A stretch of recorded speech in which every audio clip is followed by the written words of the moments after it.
Hey everyone, welcome back to the TraderLion channel. This is Richard and Ross, and today we're continuing on with our America's Greatest series where we go back and study the greatest stocks of all time. And today we're going to be talking about Home Depot, which had a massive run from its IPO. And the story about this stock is a little bit interesting. Ross, if you could scroll down on the document just a little bit. It was started by two entrepreneurs who quit a larger hardware chain to start Home Depot, which focused more on customer service. They had people there who actually worked and did handy things who could help out customers. And you can see here that there are a ton of super strong fundamental numbers available at the IPO. The last quarter EPS was 500%. Average sales last 5 quarters was plus 180%. Margins were good. Return on equity stood out here at 28%. And the next year EPS estimates were well over 100%. And you've got the PE ratio down there as well. Nevertheless, the fundamentals were super strong. And throughout the run, you can see that earnings growth was plus 100%, plus 350%, and just really strong earnings sales. And that's really what drove this stock higher. So that's the story behind Home Depot. And now let's get on over to the chart. And Ross, I'll kick things over to you. And first things first, we'll take a look at the weekly chart here on this document and then move on to the daily chart in MarketSmith. Okay, so as we can see here, Home Depot was a straight up rocket ship from the time it IPO'd to the time it actually topped. We've had some recent research has shown that the majority of IPOs will fail and undercut the low of that initial IPO. This one didn't do it, so it's showing you how strong it was right off the bat. In that respect, it was in that upper echelon of, I believe, maybe 7% or so that actually are able to get up and go without undercutting that low and having to make a U-turn. That being said, we that first week was straight up, and we've got an immediate add point, or what we would call a continuation point, 3 weeks tight, and then big volume back through that high. So that gives you, for me, that's it. In general, I do not buy an IPO the first day, the first week. I've got to have a reason to buy it. So right, here's your first reason to be buying this stock, right? It shows you that it's holding the lows. It holds tight sideways for 3 weeks, and the volume picks up as it blasts off. So now you've got an actual reference point or a pivot point to enter that stock.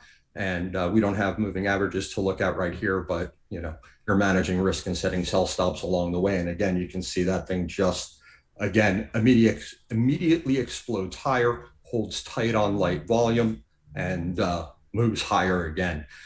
To give you an idea of how much strength and power Home Depot was showing right off the bat, we trigger the 8-week hold rule, and in a big way. You see this Home Depot's up 20%.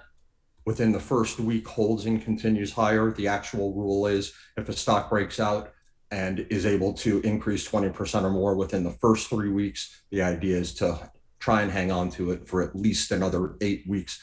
Obviously, obeying sell stops along the way. You want to try and obey your 10-week line or 50-day moving average there at that point, if possible, while you're given it that time. Using that key moving average, it could be the 65-day if it's a stock that shows you it's respecting that as its longer term key moving average. But in any event, that's how you're managing risk on this one along the way, especially if you're adding on the way up. And it's forcing you in at higher prices. There is no pullback here. Mm-hmm. And we can see we're finally up at this point. We've got this red line is your 10-week moving average. And eventually we do break down and close below the 10-week line.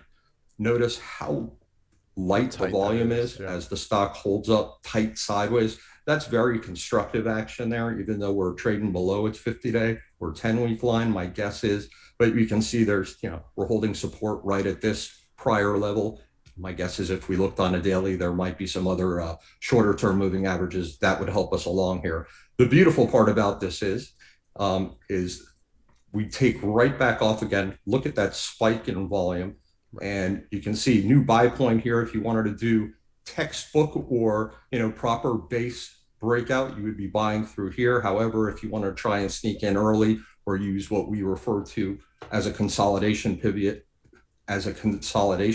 for early entry, you could sneak your way in right there and be adding at the actual proper base breakout. Right. And again, there's no right or wrong way. It's whatever makes you comfortable. The bottom line is you've got to be able to sleep with what you're holding and know where your sell stop is and why before you buy that stock. And it's got to be not only tight, but tight and logical, right? So right. Enough there. I won't get preaching on sell stops. That's not what this is about. So again, even if you were forced out based on that 8-week hold rule, you're able to sneak right back in at just a little bit of higher price. However, the probability of it actually working now from here on this strength back above its moving average and major price resistance or significant area of resistance at that point, right? This prior high seems to be where it was struggling until it finally pushed through and took out its prior all-time high. And then this is one of those leaders that, except for this one point right here, and where you get a close below its 10-week line, and notice the volume there that accompanies it. It is below average, yeah.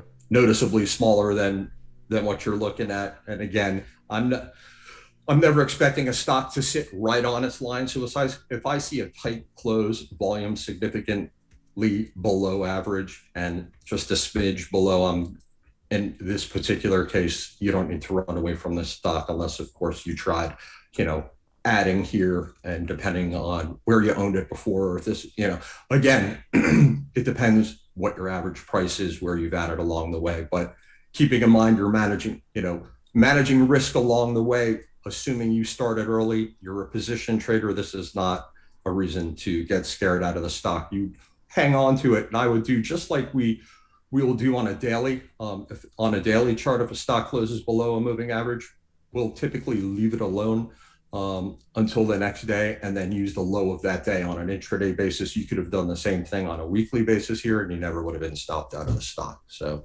just another point. And let's say you did get stopped out down here, and this is why you got to be quick about it, but you can check it out. We break out right back through highs again on massive volume, and then we're just gapping and running, never even touching that 10-week line along the way. Now, on a daily chart, you can see we don't have, there's a bunch of places where, we consolidate and you could add, and it was just one of those stocks where you could, you could call these little bull flags, or it doesn't matter what you call them, as long as you realize that you're looking at constructive action and power, and you're managing your risk along the way, you're in great shape. You can see how far this thing moves before you actually build a new base. And if you look on a weekly basis, this is going to look uglier on a daily, but on a weekly basis, you've closed 1 week back below this 10-week line, right?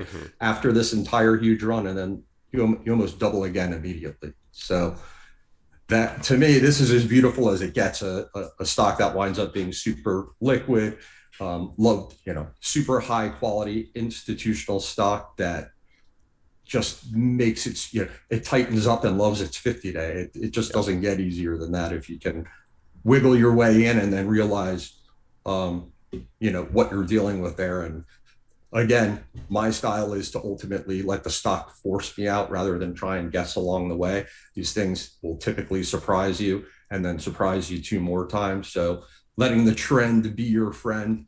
I will play this all the way until we get, a significant close below a 50 or 65 day moving average. At least half of it, me, as stuff gets super extended, I might sell a third, a quarter, a half, depending on how far my pricing as a stock gets. Might break let's say it has a huge respect for a 23-day exponential, and we're seeing a first break below of that on volume, and that may cause me to sell half, and then I play that game with the remainder of the position using the 50 or 65, whatever it may be. And Absolutely. Now that I've completely done my soliloquy, I'd love for you to let me clear off my mess, and I'd love for you to kind of go through and give us your perspective, which is always awesome. Absolutely. And I like your point about if a stock gets a little bit too extended from that moving average, you might take some off and then look to maybe add through a consolidation pivot as it forms the right revenue base. I think that's a great point, and kind of an advanced tactic to trade around a position. But yeah, I've got a few things I'd like to add. First of all, we can't see it here on this document. They don't show the S&P 500 or the RS line, but this entire action below this line here, the market was not good. We were in a bear market, and this is one of the few stocks that was acting really, really well. And this breakout right here is actually when the overall market turned around. So this is a great example of relative strength. And if you'd be scanning for RS new highs on a day-to-day basis or even price new highs, this should have been coming up on your screen over and over again and be top of your list really once the overall market turns around. And even obviously there's many points to get in here, as we talked about, as Ross talked about, at the standard base breakout. But yeah, just a super powerful stock, obeys the 50-day, 10-week pretty well, pretty much during this entire run, and maybe a little bit thin as well during this period below when the overall market was poor, but definitely at least even if you waited until this last base, you basically caught a double into its climax run. So yeah, super powerful stock, great story. Obviously the earnings, sales growth, that's what really was pushing this stock and forcing institutions to go out and buy positions. And now I think let's head over to MarketSmith. Maybe we can take a look at that RS line as well, and also take a closer look at that final climax run and get Ross's take on that as well. And here we are now on the MarketSmith weekly chart, taking a look at the same exact period. And first of all, you can point out very clearly these tight areas that MarketSmith highlights. Definitely a sign of accumulation by funds. And then once again, the super powerful move obeying that red line, the 10-week, 50-day. And this, as you can see, is the point I was talking about, where the overall market finally bottoms and we start to get a rally. And throughout this entire period, the overall market is in a downtrend. And this stock, you can see it just going up pretty much at a 35, 40 degree angle. And the RS line is making new highs all the way along the way and continues to show extreme strength when the overall market turns around as well. So once again, definitely be doing those screens when we've got a bad market like this, an extended bear market. Look for price new highs, relative strength new highs. Those are stocks screaming at you that they could be leaders and continue on to a massive run. I mean, from this point, it basically was at 5 and it went to 30 in just a few months, really, just a year and a half, it looks like. So yeah, once again, a super powerful move. And now let's go ahead and take a look at this last climax run on a daily chart. So before we move on to Home Depot's daily chart, let's just take a look here on the weekly. On the weekly, we've got two super wide weeks here going straight up in the air. I think we've got, as we move to the daily, this is going to be a 10-day move straight up in a row. And we're not only that, but we're moving up into a second split within 6 months, which is also usually a sign that things are getting frothy and toppy. So that's worth mentioning. When you get to the daily here, let me go ahead and clear that out of the way. This is where you're looking at 10 days straight up into its second split within 6 months.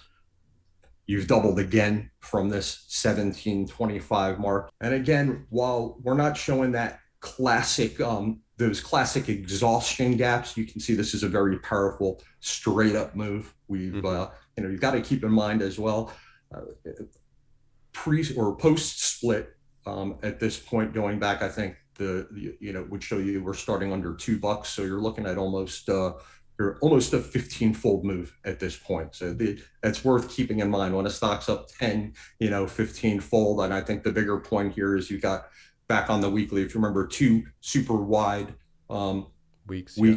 There were some other wide weeks earlier in the run that you might point to that may or may not have been a little bit wider. However, I think if you take a look, they're probably not far enough from the original breakout to count as a climax run. At a bare minimum, you want 16 weeks, but it's also got to be logical. And I think it's logical also to say at this point, once you're reaching 15 times, where you started from the breakout on a post split basis, it's not a bad idea to take some profits and wait to revisit the stock when it looks more constructive. I For don't know if sure. there's anything you could add there, Richard. Yeah, just looking at this base here, obviously, even if you waited until this base and bought the true classic breakout, you made great money, almost like going from 17.25 to 31 is a pretty good return. But you've also got some nice consolidation pivots within the base. You've maybe got a short-term entry through here as well as here. So there's definitely spots to add on to your position if you bought this true breakout or manage your position and started it within the base. And you've also got a very low cheat. This doesn't look too great, but you've got a little bit of an undercut and rally scenario here as well. So just there's a couple different ways to work yourself into the stock, even if you missed the entire rest of the move from the IPO. So I thought I'd just add that. And then obviously you went through the Climax top. And now I guess let's take a look and see what happened kind of 6 months after this intermediate top. And I would point this out. I would just point this out also, right? Looking to the left, you can see Home Depot tends to respect this pink moving average for the most part. It's 21-day moving average. So after you get this run, if you want to play, a lot of times, even if you wanted it to wait to force you out, you're still out. If you get in 16, 17 bucks and sell it at $26 in a few weeks, I don't think anyone's complaining about that in a super high quality liquid name like that. So. Absolutely. All right, let's take a look and fast forward in the future and see what happens after this run. All right, so here we are zooming over to March of 1984, and you can see we've got a late stage base failure. We try to break out here. It definitely fails that and stops you out. And then from that point, from that intermediate high at 31.13, we drop all the way to 14 before starting a little bit of a longer term bottoming process. But obviously there's a huge change in character. We've got wide and loose action within the base. Down here, it's up and down off the 200-day, fails the 200-day, and just isn't the same stock as it was during that super powerful 15-fold move from its IPO. So always look at the chart, look at how a stock is acting, and we say we buy on both fundamentals and technicals, but we sell only on technicals. And this is the reason you have to respect risk and manage your risk using the chart properly. So Ross, anything to add to wrap things up? Yeah, and I would just point this out again, even letting the stock force you out using its 50-day, right? One of its longer term moving averages. Even if you were to hold, right, you've got tight action here. We've seen that all the way back along, and that tends to be fine. So I'm not going to bother unless I see, and look, you get the clear change. So you get one dip. Let's say you even hold it there because you've seen maybe, it's just a scary day and it tightens back up again. Mm-hmm. But again, using this, that rule intraday basis, as soon as you undercut that low, you're gone. It's a liquid stock. If you're paying attention, you got your stops in, you're still out of that stock like a champ below its 50-day. We know it's a stock that sets up and lets you back in again, even if it's a little bit back higher. So it makes it very easy to just cut that position. Whatever you've got left, that's a scream and sell me there. And you can see that's a big departure or change in character from what it was doing below the 50-day. From that tight action and how it would act, it lets right here on that undercut, something's different, something's changed. Absolutely. And you can even see the change in the trend of the RS line here, making higher highs, higher lows, and then suddenly we're in a downtrend making lower highs and lower lows. So yeah, I just wrap things up with that. Thank you everybody for watching. Remember to leave a like down below on the video if you did enjoy it, and subscribe to the TraderLion channel if you haven't yet. And we'll see you guys in future videos. Thanks.